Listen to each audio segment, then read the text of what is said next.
Hey, it's me, MLB. Here is this week's one shot featuring cool, calm, and collected icy hot and a pregnant female listener. So, if pregnancy or the thought of pregnancy is a trigger for you, please click to the next video. But if you like the idea of committing parenthood with Mr. Half and Half, then this is for you. Listen on. This is I Know It's Mine, Todoroki, ex-pregnant female listener. You don't even really remember what happened that night. Vaguely you recall going out with your girls, meeting this really hot guy, going to a hotel room with him, and then the next morning you'd snuck out before he'd even woken up. You didn't tell anyone about it at first because A, you weren't even supposed to have gone out that night in a foreign town, and B, you were pretty sure the guy that you'd gone to bed with was a hero, and you didn't want to accidentally start spreading stories about him having a one-night stand. You only knew him as Shouto, and he was there for a work assignment. That's all. It was no biggie, so you ticked it off as a, well, that happened, and prepared to move on with your life. But then, when you missed your period that month and took a pregnancy test and found out you were pregnant, well, that changed a few things. It took you a few weeks to come around to the fact that you were carrying this guy's child and that you'd be a single mum, but once you warmed to the idea, you were quite excited. During the early days, when you found out that you were pregnant, you started to get phone calls from unknown numbers. Naturally, you never answered them and they never left messages, so you thought that they were just spam, and so ignored them. But as your belly grew and people started to find out that you were with child and the father was a secret, things started to get a little stranger. You felt like you were being watched, but you didn't know if it was just pregnancy hormones that were spiking your paranoia, so you tried to ignore your gut feeling and just live as normal a life as possible, despite the constant nagging in your gut. One time, at work, you received a bunch of flowers with a note, "I know about the baby." About the baby? What the heck? Yes, okay, everyone knows about the baby. Who the heck sent this? You thought, as you read the small note over and over. Who sends a message like this? But no one ever came forward and admitted to sending the flowers, so it remained a mystery. An odd mystery. It was late one night that you found yourself walking to the corner store on a pregnancy cravings run, when you felt like the streets were quieter than usual. You slowed, looking around and placing one hand on your belly that was standing straight out in front. Your steps faltered for a second and you wavered. Should I go back home? You thought, feeling more and more uneasy. From the shadows nearby you thought you saw some men in black suits disappear behind a wall and your gut seized up. You stopped walking altogether and stood for a moment. Your eyes flickered to the store ahead, then back to where you thought you'd seen the men, and decided that making a kind of waddle run for the store would be a better idea than turning and waddling all the way back home.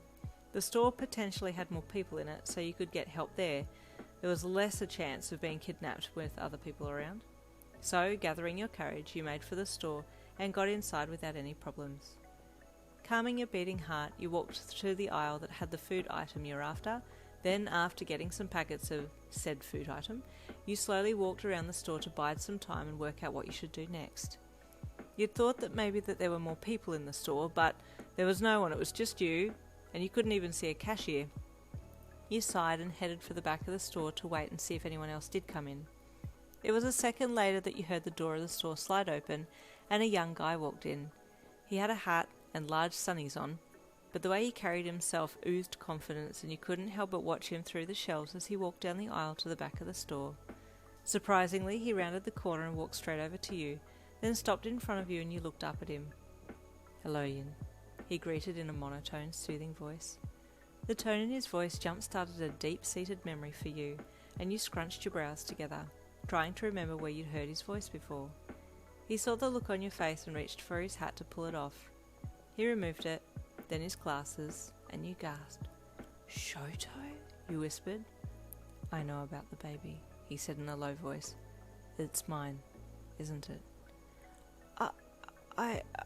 Well, yes, you're the only guy I'm prepared to take responsibility," he said with a small bow. "I've been trying to contact you, but it appears I may have the wrong number, as you never replied my calls." "The calls? Were they from a private number? Those were from you?" you asked, still in a state of shock. "I've been trying to contact you subtly, but it appears I'm not good at subtle. That is why I am here now," he said. "Did you send the flowers?" you asked, connecting all the dots. "Yes," he stated. "Oh, Okay, that makes a lot of sense, you said. But Shouto, you're a hero, right? And this is probably not gonna look good for your public image. The night we made love, he started, making your tummy flip with a sudden embarrassment at the way he started his sentence.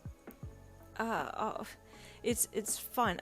It was a one-night stand. Don't think anything of it, you said, waving your hand dismissively.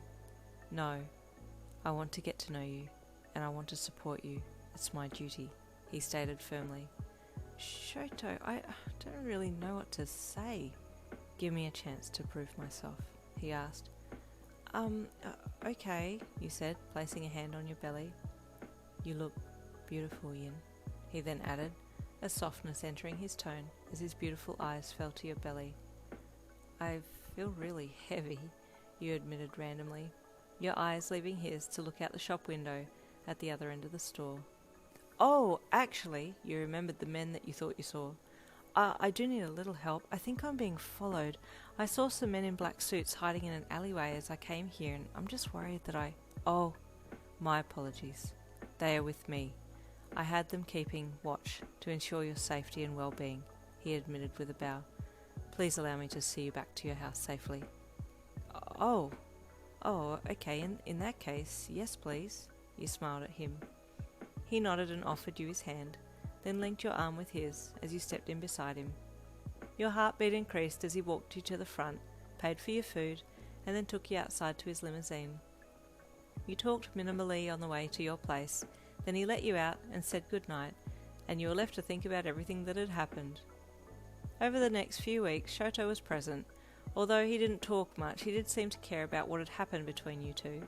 He said that he had intended on talking to you the morning after that night you spent together, but you'd left before he had the chance.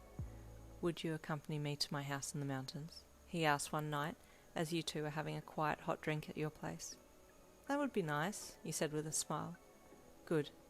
I will come and pick you up Friday afternoon, he said with a nod, then took another sip of his drink, breaking eye contact slightly to sip before gazing back at you. You tried to hide your smile, but he could tell you were happy. Is there something you want to say? He asked. Why do you ask that? You asked him. I'm not very good with social cues, but you look like you want to say something. I just don't really know what to make of all of this. Why me? You didn't need to try and track me down or anything. It was one night, out of town. I am aware, he stated calmly, putting his cup down. But although we shared a very short, intimate time together, I feel something. Like I'd found the person who I wanted to be with for the rest of my life. I did not mean for us to create life, but when I tracked you down and had found you with child, I knew it was mine, and to me, it was a sign.